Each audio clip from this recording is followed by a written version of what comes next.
Well, thank you for coming to this talk.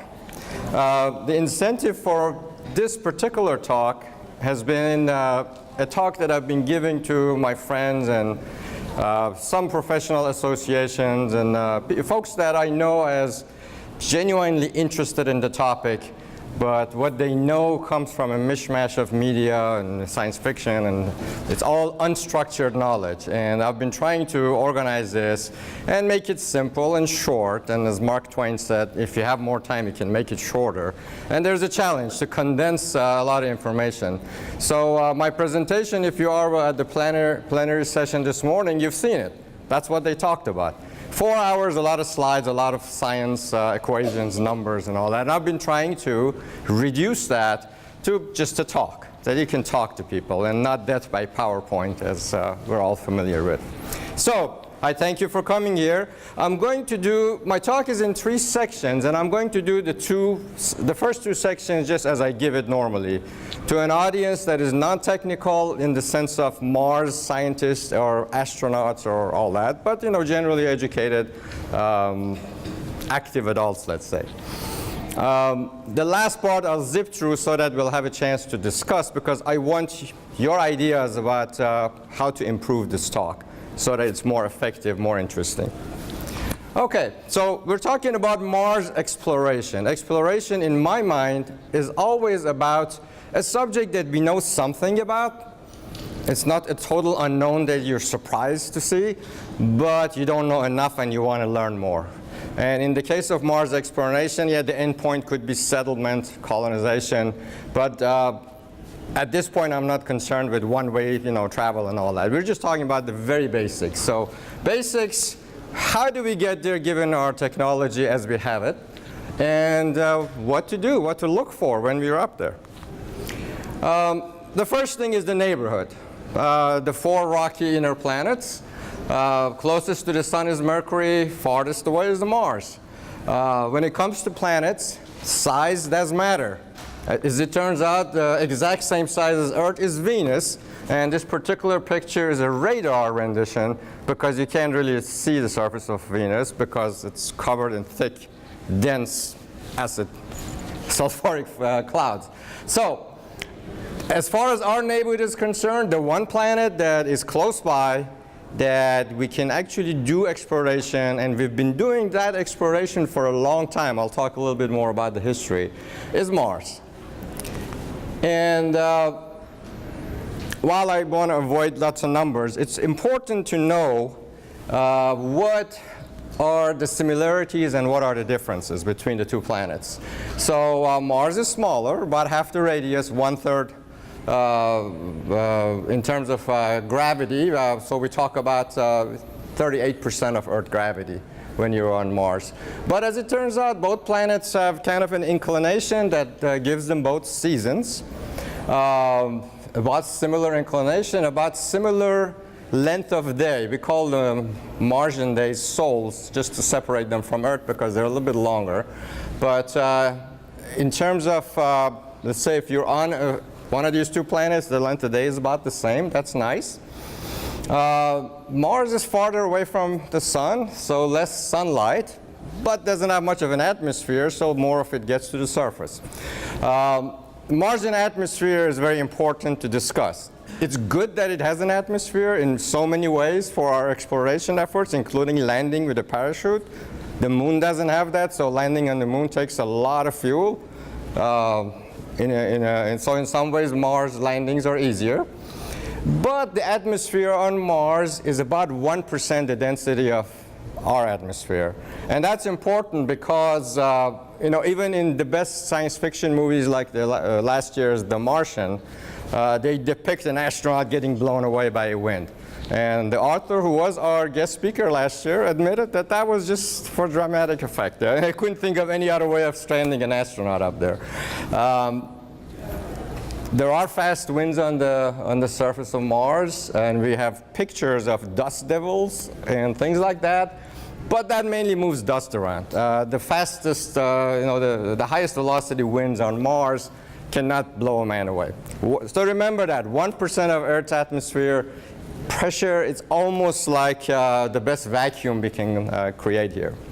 So as I mentioned, size matters, but other geological effects do matter as well. The one major difference that we know about Mars as compared to Earth is that no discernible magnetic field. So a compass will not do you any good on Mars. That picture on the right shows you the best measurements we have as of now shows that there are spots of some remnant magnetism on the surface. But we certainly don't have anything like the Vanderbilt, the Van Allen belts that effectively create a shield for our planet against both cosmic and solar radiation. And that's a very major difference between the two. So the surface of Mars, with direct measurements, we can see that it is awash in radiation. So in terms of life on the surface, things would be very challenging. People have talked about other differences in geology. No tectonics discernible on Mars. We don't quite know if it has any kind of a molten core. Probably not. If it does, it's not the same as Earth, so no dynamo effect. So let's look at some pictures. This one is one of the earlier flybys, Viking 1, I believe. And the surface of Mars is very interesting to us. We've always looked at it with fascination from the earliest days. A major canyon system, a gash across the face. On the top left, you see this trio of volcanoes. So it obviously is a geology or surface features that we like to see. A little bit further left from the three volcanoes is the largest mountain in solar system. And this is of a lot of interest. The top of this mountain actually is above the planet's atmosphere. Gives you a lot of interesting ideas. If we have time, I'll come back to this. This picture is actually taken by the Hubble telescope. So I call that an Earth-based telescope. It's low Earth orbit, but it's still terrestrial as far as we're concerned. So it's interesting. In this picture, you see the ice caps at the poles, some wispy clouds. And whenever I look at this, I'm reminded that from the very first days that we conceived of telescopes, the very first ones, Galileo made a very crude one, and then later on, as lens technology improved, people always aimed it at Mars. They looked at Jupiter and saw like 4 moons around that planet, and they, oh, planetary system, that's interesting. That gives us ideas about where we are. But folks always aimed it at Mars because, it's the red thing with a kind of a weird movement across the sky, which is a retrograde move. And that always is, from the ancient times, people have wondered, what's going on with this? But it's very interesting that the first time that people looked at this and saw poles with ice caps, and they tracked it, and before Netflix and HBO, people had time to go look at the sky all the time. And they could see that there were seasonal effects, that these poles do shrink and grow. And when you think about it, at the point that they saw this first, we have never looked at Earth like that. We didn't know about Antarctica back then. We know something about icy north, but the legends and the stories were not discernible to us. The Flat Earth Society was still in full force when people first saw this, a fuzzier version of it, but they saw this. And they noticed seasonal changes, rotation. People have documented movement of clouds. So they saw a world that was spherical, and it had poles. And so by looking at Mars, we learned about Earth. And that's one of the first things that exploration teaches you. Ice led us to thinking about water, and we've been following water on Mars for the longest time. And we can probably at this point declare that we've learned about water on Mars, although water cycles on Mars were the subject of discussions this morning here. Looking at the ice caps, you know something about that, but over time we learned that they're mostly made out of frozen CO2, so dry ice. But is there water ice on Mars? And if there is, does it move on the surface? Is there any possibility of liquid water? So recent pictures, the one on the left has been the subject of a lot of interest. So we have documented now movements of fluids on the surface. Probably not a babbling brook of clean water, but potentially a slurry of salty mush under gravity, moving the way that fluids work under gravity. Some of the midlands in Mars have canyons that you can see seasonal effects. In the shades, you can see water ice. And the best nice evidence we have is a Phoenix lander that landed, and as it turned the rockets on, the retrograde rockets to land, and it blew away all the dust. The first pictures you take at your, from your spacecraft is to see if the legs are okay, and they saw ice. The next morning, they took another picture, no ice. So it was very clear at that point that it just wasn't frozen CO2 and it was water ice. They did a scrape, they exposed the ice, and the ice disappeared. So that's because on the surface of Mars, the pressure is very low. Remember, 1% of Earth. So if you have an ice cube out there, it'll sublimate. The molecules just fly away without it melting. So independent of temperature, the pressure is so low that even frozen water, ice, does not hold together, and it'll just fly away. That's why the sublimation is a very good sign that you have that. So we also use other instruments. And the instruments around the orbit of Mars, including Mars Odyssey, were following water. So this was one of the first maps that I saw that indicated, oh, for sure, there's water, there's lots of it. And as you can see, in some areas of Mars, up to 40%, this is water on the surface as measured by hydrogen concentration. Okay, so we have water. And then again, recent rovers, the picture on the right is called the Blueberries on Mars. It's, you detect hematites in this spherical form. On Earth, this happens when you have shallow water sitting there for a long time. And this is a very nice indication that we had a place on Mars where water was sitting for a very long time. From here on, I think the story of water on Mars takes a more significant effect. But there's no question that we have it at that point. So now I want to talk a little bit about how to get there. And in the next 2 minutes, I'm going to talk to you about two topics. One is planetary dynamics. Then the other one is rocket science. And once we've mastered these two, we can go. 2 minutes. OK. So we have a sun in the middle and two planets, a blue one and a red one, kind of oval off-centered orbits. And this is the source of the retrograde. If you're looking from Earth at Mars, it looks like it's moving along the sky, and then it just goes backwards for a while and then continues. And from ancient times, this has been a case for people to be curious. There's a movie called Agora. It's about the last days of the great Library of Alexandria, and the main principal there was studying this. And they had to figure out conic sections to solve this problem. And if you're interested, that's one of my topics. I can talk about conic sections. But anyway, with these two planets, the Earth, of course, goes around the sun in 1 year. Mars takes it about 2.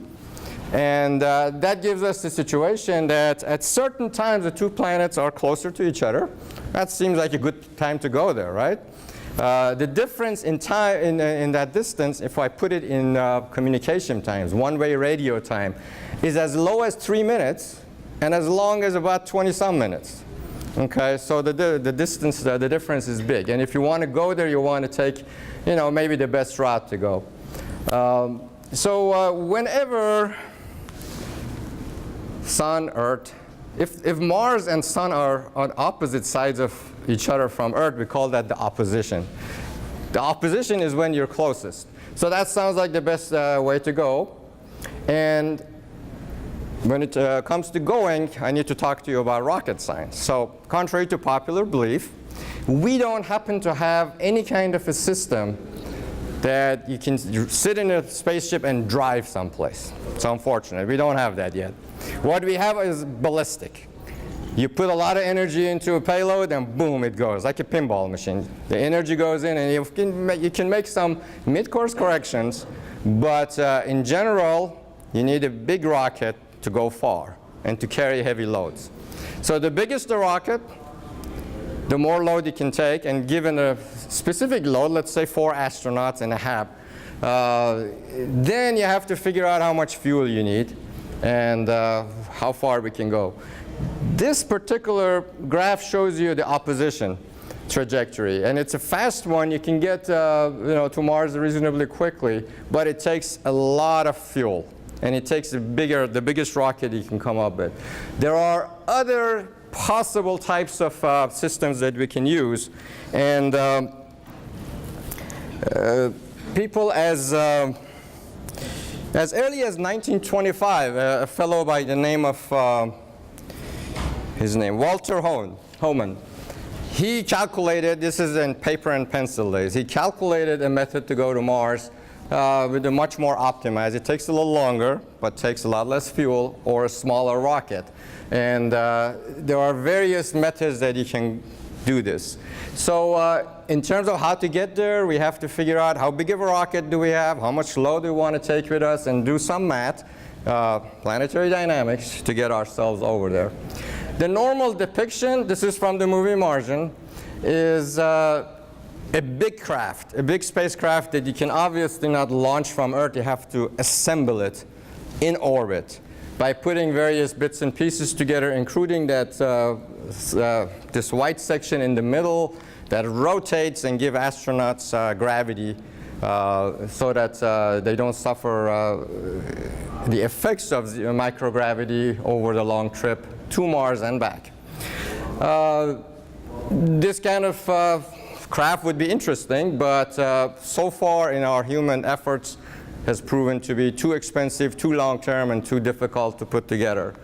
I put this slide together. This is from the Mars Society's original set of slides, and this plan is called Mars Direct. Dr. Zubrin was talking about it this morning. So this is another concept about going to Mars. You use rockets, the same ones that we have for lifting stuff to low Earth orbit at this point. But one of the innovations about this is that you don't take all the fuel you need for returning with you. You manufacture that on Mars. That manufacturing process has been proven here, and soon we're going to have it done as an experiment on Mars itself. And the idea is that you send one rocket with a fuel manufacturing facility. It goes, lands, and it manufactures fuels. You have 2 years till the next best path to Mars. And during that time, you check to see, did you manufacture enough fuel? Is everything ready for us to return? And then you send the two rockets. One of them is identical to the first one. The other one has people on it with a habitat that you can use to live on route and also on Mars. And you'll end up with stations like this. There are many other various plans. Depends on how good of a rocket you have and how much time and effort people have managed to put in engineering. But the idea is that the engineering of this kind of project has been available to us for some time. This is a very busy slide. I just wanted to show you that there's a lot of effort from various countries in putting orbiters around Mars and also landers on Mars. And some of our landers there recently have been extremely good. They've lasted a lot longer than we thought and generated a lot more science as possible. So the last part of my presentation typically is about, now we're on Mars, what are we going to do? And I'm going to make that very short now so we have a little bit of time to talk. So this is also from the movie with Matt Damon. There are little trees down here on the side. Don't worry about that. That's not the only thing that is wrong with this picture, actually, because Mars is much smaller. The horizon would not look like this. The horizon would be much smaller. So these are the very interesting things that we'll notice once we get to Mars, including my favorite place. If I get to go to Mars, that's the place I want to visit. This mountain, we talk about it, it's called Mount Olympus. The top of it is above the Martian atmosphere, and it has this nice 5-degree slope. Now again, if you're on top of this, because the Mars is smaller and the horizon is closer, you won't see the rest of Mars. You'll just see the plateau around this mountain. So imagine a nice train coming up. It's space travel without having to get your feet off the ground. You can get on a train and go to the top of that mountain. That escarpment here is about 5 miles high. And so this would be, to me, a very interesting place to visit. One of the things we'll do once we're there, we're going to look for life. To know about life on Mars, we've had to learn about life on Earth. So one of the first experiments that Viking did when it landed up there determined there was no life, and then we tried that experiment on Earth and determined there was no life on Earth. And so it told us we need to learn more about what do we mean by looking for life. And the gentleman was talking about this earlier. There are rocks from Mars that you can find on Earth. Antarctica is a good place because when they land, they sit around and you can go pick them and look at them. As well as, so the search for follow the water mantra is being replaced with follow the methane. There's a lot of research right now. We can measure methane emanations from both the orbit and on the ground. All we have to do is figure out what it all means. So follow the methane is going to be the next critical thing. So I want to take a few minutes and ask you all, do you see the approach working with your friends that are not Mars geeks and or specialists? And how do you think we can improve the storyline? Because I know people are interested, but the information that they get from various sources doesn't congeal. It doesn't become a story that is understandable. We have time to take a question.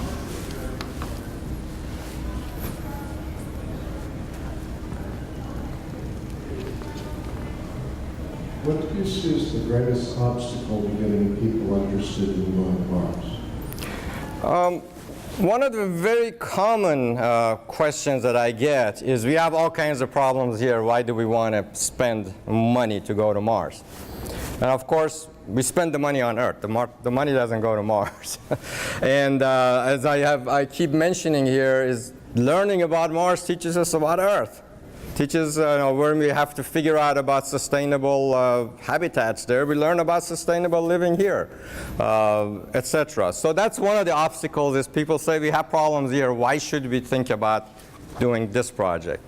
The other one is, of course, at least in terms of the United States, we've had policies that come from an exploration that, as Dr. Zubrin puts it, is not mission-based, but is constituency-based. And that makes it much more difficult to tell a story that is very clear to people, like we're going to be on the moon in 10 years. If you define a clear mission, people can disagree with it, but it becomes understandable. If you don't define a clear mission, that becomes an obstacle, because then people have all kinds of different ideas, including one-way travel to Mars. Then you get into ethics of that, and the argument gets derailed from building the system that you need to go there.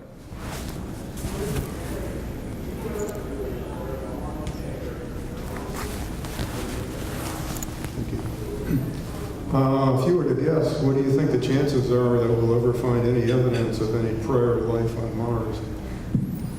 Well, from what we know as of today, I would say nothing on the surface. But if you're allowed to dig, these volcanoes have a lot of lava tubes under them. There's probably water, and I would say there's a very good chance that there has been life on there. So among the things you want to figure out that are very important, was there ever life on Mars, and can we find evidence of that? The next big one is there life there now? And if there is, that's big. Then there's an immediate question, is that life similar to our life? Similar type of RNA-based design, or is it different? No matter what the answer is, it's big. So I think exploration means asking the right questions and then going after them in a systematic way. And so I can't give you the answer, but I know the path is in front of us. We need to do it. Pretty large probability. It is a very large probability that there has been life on Mars. Whether there is some today subsurface, I can't tell you. I need to go there. Yeah, I always wanted to go. Yes, of course. I think most of us in this group are the same. How many people in this room are Mars Society members? Oh, almost everyone. So I'm preaching to the choir here. The point is learning from you in how to tell the story better. So I invite you to send me notes. Because I do want to improve this as I give it to people. I found out half an hour is too short, but usually that's what you get. You get half an hour. In most of the places they invite you to is half an hour. So making it shorter is tough. Talking about life itself, that takes quite a bit. What I like writes about the Martian was the astronaut suits. They were orange, the exact same color as the Martian plane. No shit, you got lost, right? Yes. You're gonna, design that yourself. What color would the astronaut suits be for the Mars mission? I'd make them white because you also want to have contamination and dirt showing up on it. One of the big problems going on the surface of Mars, the same as what we noticed on the moon, is you come back with a lot of dust on you. So to clean it up, you want white.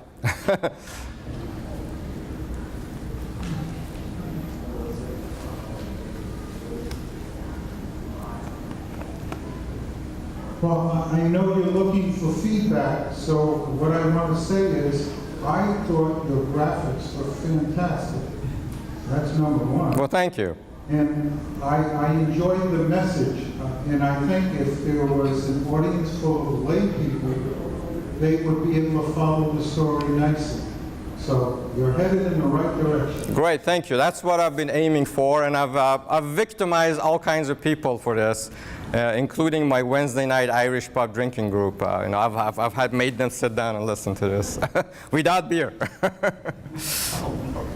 Very good.